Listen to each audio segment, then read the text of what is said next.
Shalom, jumpa kembali dengan saya Roni Suwono. Ini adalah channel pribadi saya.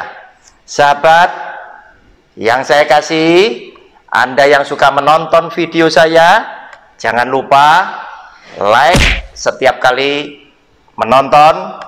Bagikan juga kepada sahabat-sahabat yang Anda cintai, agar semua sahabat-sahabat kita mendapat berkat yang sama. Beri komen yang sopan, komen yang membangun, dan tekan tombol loncengnya agar setiap Anda yang sudah menekan tombol loncengnya tidak pernah ketinggalan dari setiap video baru yang saya tayangkan lewat channel pribadi ini. Selamat menikmati. Shalom.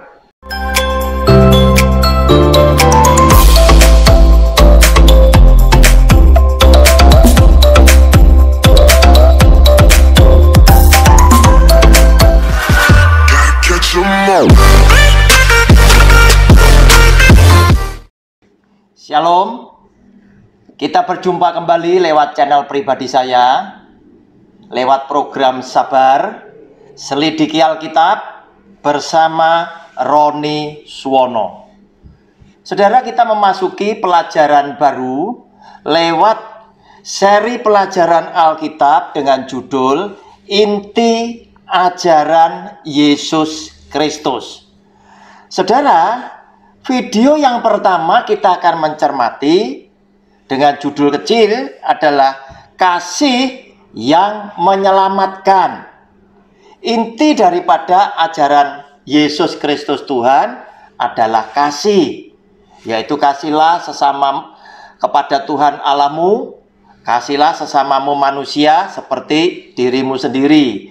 Dan lewat ajaran inti Yesus Kristus Tuhan itu, saudara dan saya akan dia tuntun menuju kepada keselamatan di dalam hidup yang kekal. Bapak Ibu yang dikasihi Tuhan, silakan mempersiapkan alat tulisnya. Alkitabnya dibuka sekali, catat poin-poinnya. Lewat pelajaran berseri yang terdiri dari 4 video ini, kita nanti akan tahu tekanan mana yang oleh Tuhan Yesus itu yang ditekankan agar supaya Anda dan saya menjadi pelaku pada inti daripada ajaran Tuhan Yesus itu sendiri. Nah, saudara, ada banyak orang yang masih bertanya, apa sesungguhnya definisi daripada keselamatan itu? Setiap orang silakan mempunyai definisi sendiri. Dari belajar Alkitab, kemudian Anda bisa menyimpulkan kira-kira definisi daripada keselamatan itu apa?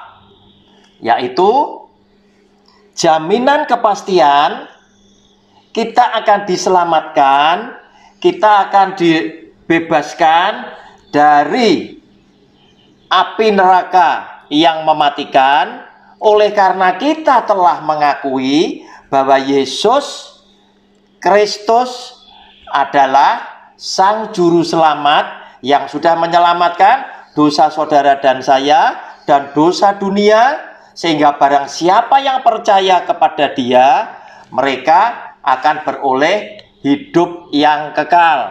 Oleh karena itu, kita juga mengakui bahwa Yesus yang mati di atas kayu salib telah dibangkitkan oleh Bapanya yang ada di surga pada hari yang ketiga di antara orang mati. Sehingga Anda dan saya yang tinggal di dalam persekutuan dengan Dia, kita pun akan beroleh hidup yang kekal. Nah, saudara, silakan Anda punya definisi sendiri. Intinya adalah yang demikian. Nah, sekarang kita masuk ke dalam video yang pertama. Kasih yang menyelamatkan itu yang seperti apa? Yaitu oleh karena Yesus yang adalah Tuhan, yang didorong oleh karena begitu besarnya kasih Allah akan dunia ini, maka lewat kasihnya itulah Dia ingin menyelamatkan saudara dan saya dan setiap orang yang ada di muka bumi ini, agar supaya kita yang berdosa dan yang percaya kepada Dia itu boleh memperoleh keselamatan di dalam hidup yang kekal. Oleh karena itu, tidak salah jika kita juga membaca firman Tuhan. Oleh karena kasih karunia daripada Kristus, saudara dan saya, kita diselamatkan.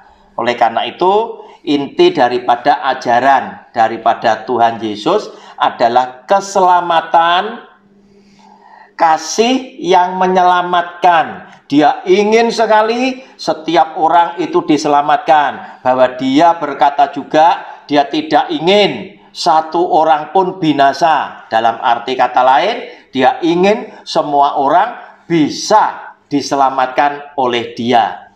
Nah, saudara, lewat semuanya itu sekarang muncul sebuah pertanyaan. Seandainya Tuhan Yesus bertanya kepada saudara dan saya, apakah engkau mengasihi aku? Tentu kita akan berkata, Tuhan, aku mengasihi engkau. Karena kita tahu kita tidak sanggup menanggung dosa sehingga kita harus naik di atas kayu salib. Kita tidak mampu membayar dosa yang demikian berat sehingga kita merasa ketika Tuhan Yesus sebagai Tuhan dan kita punya Bapa menggantikan kita, kita adalah orang yang paling punya hutang begitu banyak kepada Kristus. Sehingga kita pasti akan berkata, Tuhan, aku sangat-sangat mengasihi engkau. Sepertinya apapun yang Dia ingin katakan, apapun yang Dia ingin perintahkan, saya ingin sekali melakukannya, agar supaya dengan aku melakukannya, Dia boleh disukakan hatinya lewat sikap hidup saya. Nah, saudara, ketika Dia mendengar jawaban dari Anda dan saya bahwa kita mengasihi Dia, tentunya Dia juga akan memberikan perintah kepada saudara dan saya. Dan perintah ini sesungguhnya pastilah tidak berat jika kita adalah orang yang merasa berhutang budi kepada Kristus yang tidak bisa kita bayar lagi. Walaupun kita menyerahkan nyawa kita untuk melunasinya, kita tetap tidak bisa membayarnya dengan lunas. Dan Dia berkata di dalam Yohanes pasal 14, silakan dicatat ayatnya yang ke-15 dan ke-21. Demikian bunyi firman Tuhan. Jikalau kamu mengasihi aku, kamu akan menuruti segala perintahku. Saudara, ayat 21, barang siapa memegang perintahku dan melakukannya, dialah yang mengasihi aku. Dan barang siapa mengasihi aku, ia akan dikasihi oleh Bapakku, dan aku pun akan mengasihi dia dan akan menyatakan diriku kepadanya. Saudara, orang yang mengasihi Tuhan Yesus, yaitu adalah yang melakukan segala perintahku, katanya. Jika saudara dan saya melakukan firman Tuhan dan menyimpan, memegang firman perintah-perintah Tuhan Yesus, maka Dia katakan, Anda dan saya adalah orang yang dikasih oleh Bapaknya yang ada di surga dan dikasih oleh Kristus sekaligus. Nah, saudara, tentunya apa yang diminta oleh Tuhan Yesus adalah sesuatu yang wajar, yang adil, yang setelah Dia berjuang mati-matian untuk saudara dan saya di atas kayu salib, sehingga dosa yang seharusnya saudara dan saya itu harus ditanggung oleh Dia. Wajar jika Dia sekarang giliran bertanya, apakah engkau mengasihi aku? Dan kita menjawab, Tuhan, aku mengasihi engkau. Nah, Dia berkata, jikalau engkau mengasihi aku, kamu akan menuruti segala perintahku. Nah, saudara, perintah yang mana? Kembali kita kepada inti daripada ajaran Tuhan Yesus, yaitu kasihilah Tuhan Allahmu dengan segenap jiwamu, kasihilah sesamamu manusia seperti dirimu sendiri. Itulah sesungguhnya inti daripada ajaran Yesus yang adalah Kristus. Nah, saudara, kembali kita bahwa sesuatu yang bersifat kasih itu adalah sesuatu yang membuat saudara dan saya menjadi orang yang hidupnya itu benar. Dan kebenaran yang saudara lakukan itulah yang akan memerdekakan saudara dan saya dari noda dosa. Dan kebenaran itulah yang juga akan menyelamatkan saudara dan saya. Oleh karena kasih sayangnya Tuhan Yesus, kasih sayangnya Allah, maka begitu besar kasih Allah akan dunia ini, maka ia mengkaruniakan anaknya yang tunggal, agar supaya setiap orang yang percaya kepada dia tidak binasa, melainkan memperoleh hidup yang kekal. Saudara, ternyata kasih itu menyelamatkan. Seandainya Tuhan tidak mengasihi saudara dan saya, kita adalah orang-orang yang celaka, yang tidak bisa menebus dosa sendiri, dan pasti akan binasa. Tetapi Alkitab pun juga menulis, siapa yang bisa memisahkan kita daripada kasih Allah? Ternyata tidak ada. Kita tidak akan pernah terpisah dari kasih Kristus. Oleh karena itu, saudara, dia giliran juga ingin sekali. Oleh karena dia sudah mengasihi saudara, dia ingin juga saudara juga berlaku kasih kepada sesama yang lain.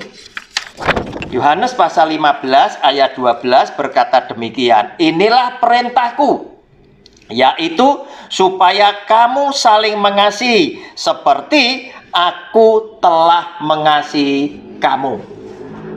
Saudara, apakah perintah-perintah Tuhan Yesus ini berat? Saya berpikir tidaklah seperti itu.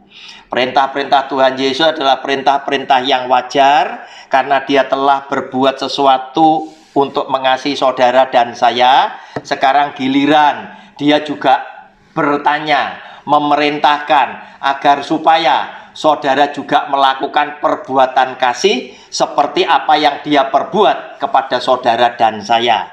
Oleh karena aku telah mengasihi kamu, maka kamu juga harus saling mengasihi. Kepada siapa? Kepada sesama yang lain. Oleh karena ketika saudara melakukan kasih sayang kepada sesama yang lain, Yesus Kristus Tuhan berkata bahwa apa yang engkau lakukan kepada salah seorang saudaramu, saudaraku yang paling hina ini, sesungguhnya engkau sudah melakukan terhadap aku, hanya huruf besar. Saudara, sekarang kita lihat dari Matius pasal yang ke-25, inilah kasih yang menyelamatkan itu. Judul bacaannya adalah penghakiman terakhir. Kita mau perhatikan dari Matius pasal 25 ayat 31 sampai dengan 46. Saudara, kita perhatikan lebih dulu 3 ayat lebih dulu, yaitu ayat 31 sampai dengan 33. Demikian bunyi firman-Nya. Apabila Anak Manusia datang dalam kemuliaannya dan semua malaikat bersama-sama dengan dia, maka ia akan bersemayam di atas tahta kemuliaannya. Lalu semua bangsa akan dikumpulkan di hadapannya, dan ia akan memisahkan mereka seorang daripada seorang, sama seperti gembala memisahkan domba dari kambing. Dan ia akan menempatkan domba-domba di sebelah kanannya dan kambing-kambing di sebelah kirinya. Saudara, ayat kedua perhatikan, ketika dia turun bersama dengan malaikatnya, dia duduk di atas tahta kemuliaannya. Ayat 32 berkata, lalu semua bangsa akan dikumpulkan di hadapannya. Saudara, semua bangsa itu siapa? Semua bangsa yaitu adalah semua manusia yang oleh Kristus sudah diciptakan. Berarti dia adalah sang pencipta yang memiliki umat ciptaan yang terdiri dari semua bangsa. dengan banyak warna kulit, dengan banyak kepercayaan, keyakinan agama mereka masing-masing. Itulah manusia yang telah Dia ciptakan. Sehingga ketika Dia turun, mereka ini akan dihakimi. Judulnya adalah penghakiman terakhir. Maka semuanya akan dikumpulkan, sama seperti seorang gembala mulai memisahkan antara kambing dan domba. Kambing ditaruh di sebelah kirinya dan domba ditaruh di sebelah kanannya. Jelas apa yang kita baca ini adalah semua bangsa sedunia, bukan sekelompok kecil. Oleh karena itu, saudara, Anda lihat di saat Dia datang yang pertama kali dalam peristiwa Natal, saudara, Matius pasal 1 ayatnya yang ke-21 berkata demikian, Ia akan melahirkan anak laki-laki dan engkau akan menamakan Dia Yesus, karena Dialah yang akan menyelamatkan umatnya dari dosa mereka. Nah saudara, kata umatnya ini pun menunjukkan bahwa yang dimaksud bukan cuma orang Kristen atau Katolik. Karena Dia adalah Tuhan, Dia adalah pencipta. Yang dimaksud umatnya yaitu menunjuk kepada seluruh manusia yang ada di dalam dunia yang Dia telah ciptakan. Yaitu seluruh manusia, seluruh bangsa itulah menjadi umat ciptaan Dia. Nah saudara, lanjut sekarang 34, berkata demikian, dan raja itu akan berkata kepada mereka yang di sebelah kanannya, mari hai kamu yang diberkati oleh Bapakku, terimalah kerajaan yang telah disediakan bagimu sejak dunia dijadikan. Sebab ketika aku lapar, kamu memberi aku makan, ketika aku haus, kamu memberi aku minum, ketika aku seorang asing, kamu memberi aku tumpangan, ketika aku telanjang, kamu memberi aku pakaian, ketika aku sakit, kamu melawat aku, ketika aku di dalam penjara, kamu mengunjungi aku. Perhatikan baik-baik ayat ke-37.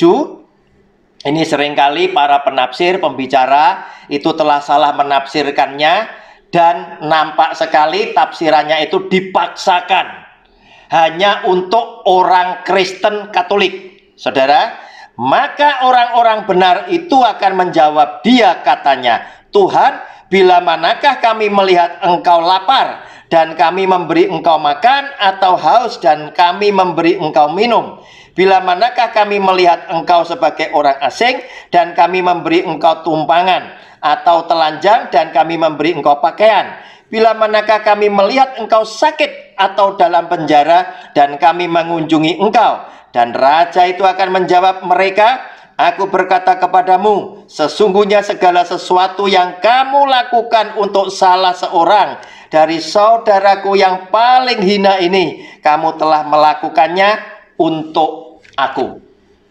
Saudara, ayat ke-37 yang seringkali oleh sahabat-sahabat saya ditafsirkan secara keliru. Nampak sekali penafsirannya ini sepertinya memaksa, diarahkan seakan-akan.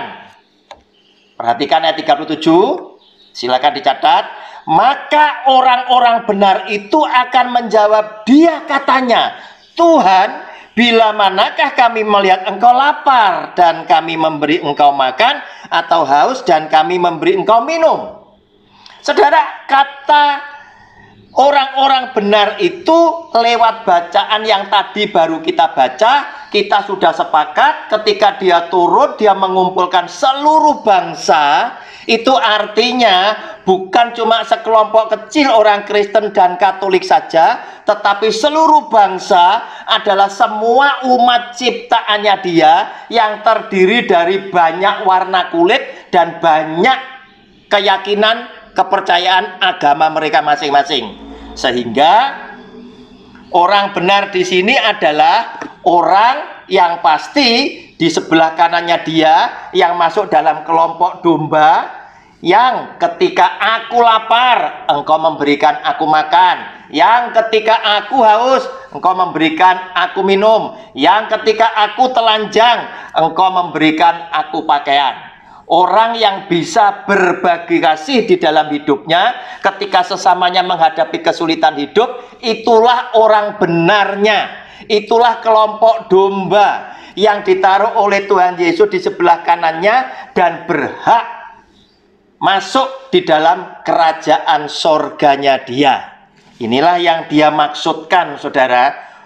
Dan kita tahu bahwa ternyata perbuatan kasih seperti inti daripada ajaran Yesus Kristus Tuhan itu adalah kasih yang bisa menyelamatkan. Karena Yesus Kristus Tuhan pun menyelamatkan kita dengan kasih. Sehingga dengan demikian kita juga bisa melakukan sesuatu yang menjadikan hidup kita bisa dinilai benar oleh Kristus. Oleh karena kita ingin juga berbagi kasih kepada sesama kita yang lain ketika mereka menghadapi kesesakan hidup. Karena Dia berkata, oleh karena aku telah mengasihi engkau, maka hari ini pun aku memerintahkan kepadamu, maka kamu harus saling mengasihi kepada sesama yang lain.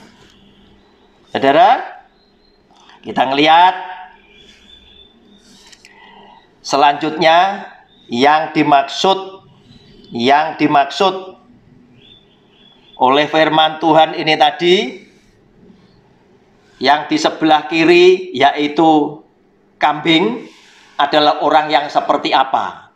Tadi kita sudah melihat yang dimaksud sebagai domba adalah orang yang bisa berbagi kasih.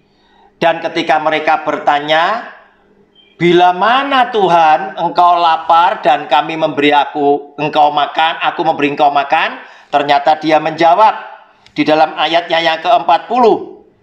Dan raja itu akan menjawab mereka, aku berkata kepadamu, sesungguhnya segala sesuatu yang kamu lakukan untuk salah seorang dari saudaraku yang paling hina ini, kamu telah melakukannya untuk aku. Nah, saudara, berarti kita tahu segala sesuatu yang kita perbuat untuk sesama kita, sesungguhnya kita sudah melakukan kepada Kristus. Bahkan Dia menurunkan derajatnya, menurunkan levelnya, menurunkan tingkatnya. Dia sampai berkata, apa yang kau lakukan kepada salah seorang saudaraku yang paling hina ini.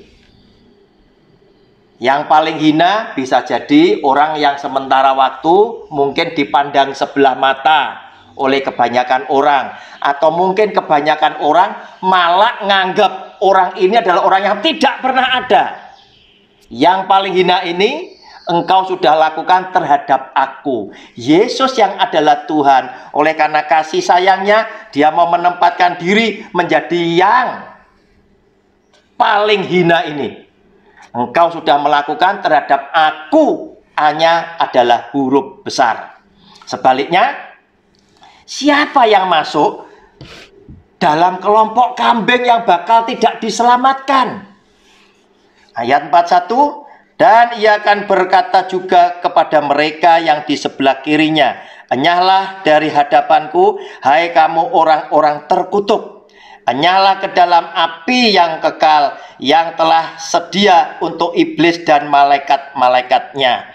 Sebab ketika aku lapar, kamu tidak memberi aku makan. Ketika aku haus, kamu tidak memberi aku minum. Ketika aku seorang asing, kamu tidak memberi aku tumpangan. Ketika aku telanjang, kamu tidak memberi aku pakaian. Ketika aku sakit dan dalam penjara, kamu tidak melawat aku. Lalu mereka pun akan menjawab Dia, katanya, Tuhan, bila manakah kami melihat engkau lapar atau haus atau sebagai orang asing atau telanjang atau sakit atau dalam penjara dan kami tidak melayani engkau? Maka Ia akan menjawab mereka, aku berkata kepadamu, sesungguhnya segala sesuatu yang tidak kamu lakukan untuk salah seorang dari yang paling hina ini, kamu tidak melakukannya juga untuk aku. Dan mereka ini akan masuk ke tempat siksaan yang kekal, tetapi orang benar ke dalam hidup yang kekal. Saudara, sesungguhnya peringatan ini justru ditujukan oleh Tuhan Yesus kepada saudara dan saya yang sudah ngaku Kristen atau Katolik. Yang sudah seringkali berkata, Tuhan, aku mengasihi engkau. Ternyata jika saudara dan saya yang ngaku sebagai umatnya, sebagai anak-anaknya, Sebagai orang yang mengasihi Kristus di dalam hidup kita, kita tidak pernah peduli dengan sesama yang lain yang menghadapi kesesakan hidup. Maka orang-orang Kristen inilah yang justru diperingatkan lebih keras oleh Kristus agar supaya kita waspada bahwa jika kita tidak melakukan perkara-perkara yang demikian, berbagi kasih dengan sesama yang lain yang menghadapi kesulitan, maka dia berkata, kalau engkau tidak melakukan ini kepada sesamamu yang paling hina ini, sesungguhnya engkau juga tidak melakukan terhadap aku.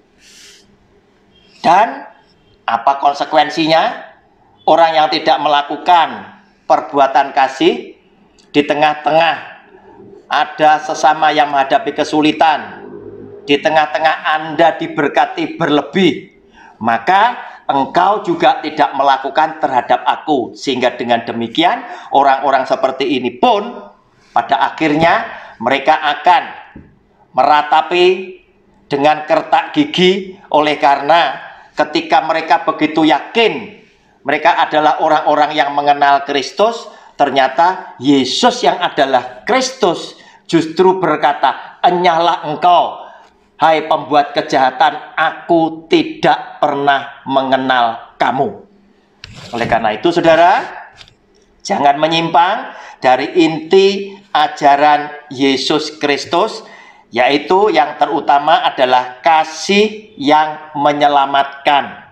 Oleh karena itu, saudara, jika Anda tidak mulai dari sekarang memahami inti ajaran Kristus, dan jika engkau juga adalah seorang pembicara yang tidak mulai sekarang berbicara dengan yang sebenar-benarnya, maka saudara berbahaya sekali. Nanti akan banyak tercetak orang-orang Kristen yang hanya butuh berkatnya Tuhan saja, tetapi tidak pernah mau melakukan perintah Tuhan sebagai bukti bahwa aku mengasihi engkau karena engkau sudah menebus dosa-dosaku. Yaitu, jika engkau mengasihi aku, maka engkau akan melakukan segala perintah-perintahku. Yaitu, engkau mau hidup saling mengasihi kepada sesama yang lain, oleh karena aku telah mengasihi kamu.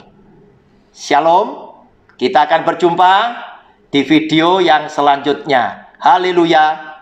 Amin.